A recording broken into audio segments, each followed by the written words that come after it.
Bienvenue à tous. Un clic pour accepter des conditions, un email pour valider une commande, on le fait tous les jours sans y penser. Mais derrière tout ça, il y a des règles, un véritable code de la route du digital marocain. Aujourd'hui, on va décortiquer ensemble cette loi essentielle, la loi 53.05. Allez, on commence direct avec une question que tout le monde s'est forcément déjà posée.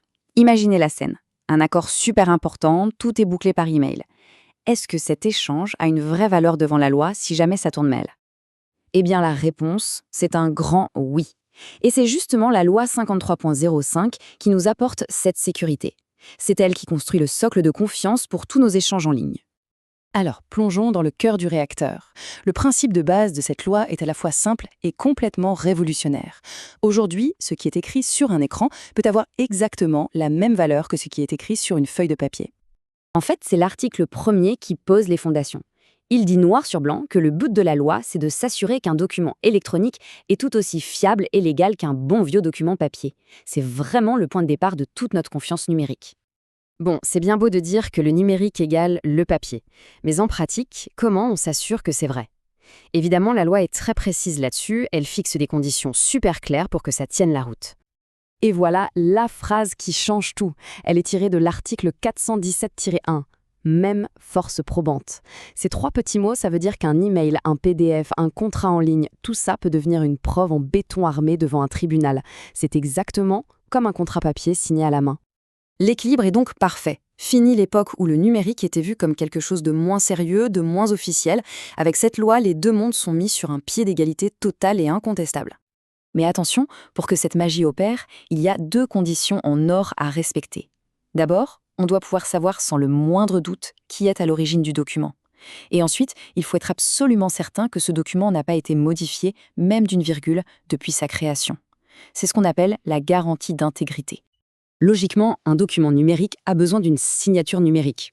Et là, attention, la loi fait une différence énorme entre un simple copier-coller de sa signature manuscrite et ce qu'elle appelle une vraie signature électronique sécurisée. Ce n'est pas du tout la même chose. Pour qu'une signature soit considérée comme sécurisée, l'article 6 nous donne 3 piliers. Premièrement, elle doit être unique, propre au signataire. C'est un peu son empreinte digitale numérique. Deuxièmement, elle est créée avec un outil que seul le signataire contrôle, comme son téléphone ou une clé spéciale. Et enfin, et c'est crucial, elle est liée au document de telle façon que la moindre retouche la casse instantanément. Et c'est là que ça devient bluffant. L'article 417-3 nous explique que si on ajoute un horodatage, c'est une preuve certifiée de la date et de l'heure à une signature sécurisée, eh bien l'ensemble a la même valeur qu'une signature que l'on aurait fait légaliser à la mairie. C'est une petite révolution qui simplifie énormément de choses. Ok, tout ça est bien pensé, mais qui veille au grain ? Qui s'assure que tout ce système est fiable ? Pour que la confiance règne, la loi a mis en place tout un écosystème d'acteurs dont le rôle est de s'assurer que les règles sont bien respectées. En gros, il y a 2 acteurs principaux. D'un côté, on a l'autorité nationale. C'est un peu l'arbitre du jeu. Elle donne les autorisations et surveille tout le monde. De l'autre, il y a les prestataires de certification. Ce sont les entreprises spécialisées qui nous fournissent les outils pour créer ces fameuses signatures sécurisées.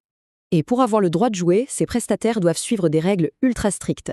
Ils doivent obligatoirement vérifier l'identité de leurs clients, utiliser des technologies de pointe en matière de sécurité, être totalement transparents sur leurs conditions et même avoir un bouton d'urgence pour annuler un certificat si besoin. Bref, tout est fait pour garantir une sécurité maximale. Bien sûr, des règles, c'est bien, mais ça ne sert à rien s'il n'y a pas de conséquences pour ceux qui trichent. Alors pour finir, voyons ce que la loi prévoit pour ceux qui ne respectent pas les règles du jeu. Premier cas de figure, s'improviser prestataire de certification sans avoir l'agrément officiel. C'est formellement interdit et sévèrement puni. On parle d'amendes qui peuvent monter jusqu'à 100 000 dirhams et même de peine de prison. Ce n'est clairement pas à prendre à la légère. Et là, on passe un cap. Essayer de tromper un prestataire avec de faux papiers pour obtenir un certificat de signature, c'est considéré comme une fraude très grave. La sanction peut aller jusqu'à 5 ans de prison et 500 000 dirhams d'amende. Ce qu'il faut comprendre, c'est que la loi ne vise pas que les grands fraudeurs.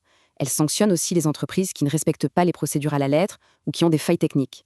Le but, c'est vraiment de rendre tout le système solide, à tous les niveaux. Et il y a un point très important dans l'article 33, c'est celui sur le chiffrement. En gros, si une personne utilise des techniques de cryptage pour commettre un délit ou un crime, c'est une circonstance aggravante. Concrètement, ça veut dire qu'une peine de 5 ans de prison peut tout simplement doubler et passer à 10 ans. Le message est très clair. En conclusion, la loi 5305 a vraiment bâti des fondations solides pour la confiance numérique au Maroc. Elle a donné au monde digital une légitimité qui était indispensable. Mais la question qui se pose maintenant est la suivante. Est-ce qu'un cadre légal, aussi robuste soit-il, suffit à lui seul? Ou est-ce que la vigilance de chacun ne reste pas, au final, la clé ultime de notre sécurité à tous? C'est une réflexion qui mérite d'être menée.